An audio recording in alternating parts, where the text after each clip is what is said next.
Alright, so like I was saying with Vince, he's mentioning how you influence him, how you look out for him. So what is the importance to you?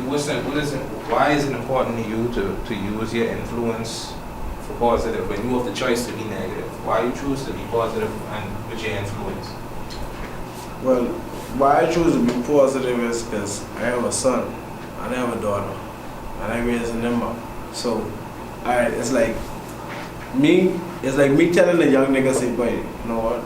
Boy, go sell drugs or go shoot this person or go sell drugs.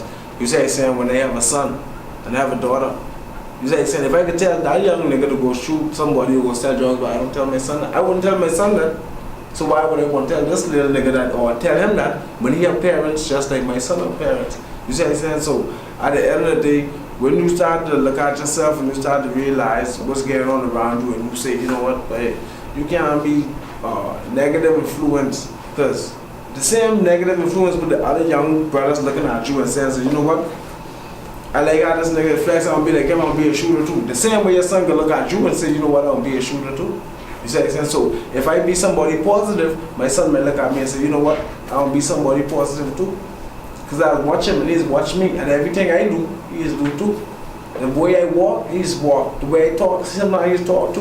You see what I'm saying? So that show you right there that he watching me. So if I do negative things in front of his eyes to make him feel like, alright, it's okay to do this, then that's what he's gonna do too. You see what I'm saying? So if I don't want that for my son, I shouldn't want that for my friend, I shouldn't want that for my neighbor, I shouldn't want that for no one else's children. You see? So that's why I rather make myself as someone who will be at least a positive role model in life, because I want to be a positive role model for my kids. You see? So I mean, sometimes it wasn't that I say I want to be this way, I want to be this what God made me. Because just with circumstances and certain things in life that I gone through would make me have to be this type of person I was. Because I had my first child at the age of 18. I moved out at the age of 18, and at that age, I ain't have nobody there to say, well, alright, that's which way to go, that's which way to go. I had to make the right decision so that I could make a better life for me and my son. Because at that age, I was still young too. I was still a young nigga, so I didn't know what it was to be a father. So I had to sit back and I had to watch and learn. And as I moved through this journey through life, I had to say, you know what, alright, that's what I can do, and that's what I can do. And plus, it was other people who was giving me good advice too, like older niggas who was just letting me know, well, as a young boy, I don't think you should mix yourself up in that.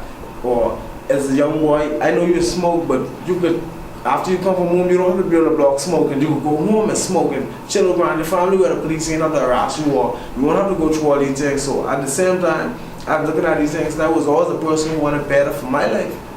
I always wanted better for my life, so I was never a person that said, alright, if I see a hole down there, I can walk down there and jump in the hole just as I see somebody else jumping in. I was always a person to say, alright, this one fall in the hole, I don't want to fall in the hole. I'll take a different road so I can make a better decision than what that person made. Because I always was a person who always used to listen to my own mind. Like I tell you before, I was never a follower. Yes, I was in the gang, but I wasn't never following the gang. I just was in the gang because I felt like, I mean, so much discrimination that I wanted to be like them, because they was the niggas who was getting rated, they was the niggas who was getting love, and everybody, I go down here and this and that, so I wanted that too. But it wasn't like I wanted to be a follower, like, alright, I see them doing a gang, I'm gonna be a follower too. No, it was because I was getting discriminated, and that was the way for me to escape the discrimination, for people to stop bothering me and calling me this and calling me that. It's simple as when you was young, like you might be a young boy, you go in school, you might not have girlfriends and get into them type of things, but as you grow older, you're gonna have to change the swag, you're gonna have to change the way you flex, because then you start having a girlfriend. You might have played karate and jump kicking when you was in grade 7, grade 8, but when you reach in grade 9, grade 10 and them levels, you change that, because you want the people, you want the children who you get in school will look at you on a different level. You want them to look at you as a more mature you. So that's all that was all it was. That's all it was. Just the gangbanging part was just me trying to escape something, but I always was a positive person. I always had a positive mind. I always wanted good things for my life, because I come from poverty. So you think I want to stay in poverty? I always wanted to come from poverty to make better for my life. And as I go on and go on and go on, I see like most of my friends was getting to jail and doing certain things, and I never wanted that for my life. I always wanted good things for my life. You see what I'm saying? So, like that life wasn't ever for me still. You see? So, I mean, as a young person, the positive influence what I give other young niggas is, you say, try to be the best that you could in life, to do the best that you could, to be the best that you could. Because, I mean, if you see this and that's what you want to be, you could be that. You can't let nobody tell you, oh, well, you can't reach to that level, or you can't do this. Because ain't nobody ever tell me I can rap. I just see other people do it on TV and I say, you know what? I could do that too. And when I watch the TV and I see them doing it, and I say, you know what? Yeah. The same way they could do it as a person just like them. So all I have to do is watch them and watch how others do it and do the same thing they do. So as I keep on doing that, I used to sing their song. Like I ain't just put it and say, you know what? Alright, I do this, do it. And jump there and write a song. No. I sing their song and I sing it just like them. And as I sing it, I started getting on a level where I started to hear myself on a song just like them. So I said, you know what? But if I write my own words, but I use their pattern, you say it might sound different. But as I started to do it, and I started realizing that the same thing they could do, I could do too. And that started to make me feel different. That started to make me feel like I could accomplish anything in life. So, how you stay focused on the music when you living in the ghetto? So much distractions around. You get gang banging, you get criminal activity, you get girls, you get drugs, you get whatever it is, everything that could distract you, take you off a path. How you get into the music and what keep you focused so that you don't go left into all these other different distractions? Yeah. Well, what keep me focused on the music is, like I showed you before, I was never no follower. You see what I'm saying? I was never no person to say that I do what people do.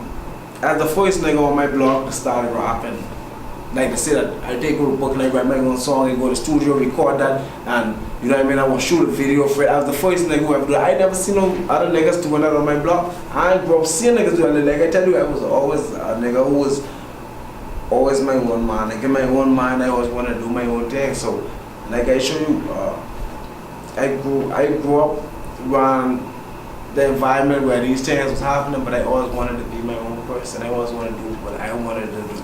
Like I tell you, I was in the gang before, I was in the Redskins, but we still came up, like me and my friends always came up with a different, we always came up with our own gang, TOK. So I show you right there that I was young, I was always a person that wanted to do my own thing, no matter what it was. Even if it was somebody else's thing, I feel like, you know what, right? I mean, we could do our own thing. So if, like the music, I know I could do music. I love music.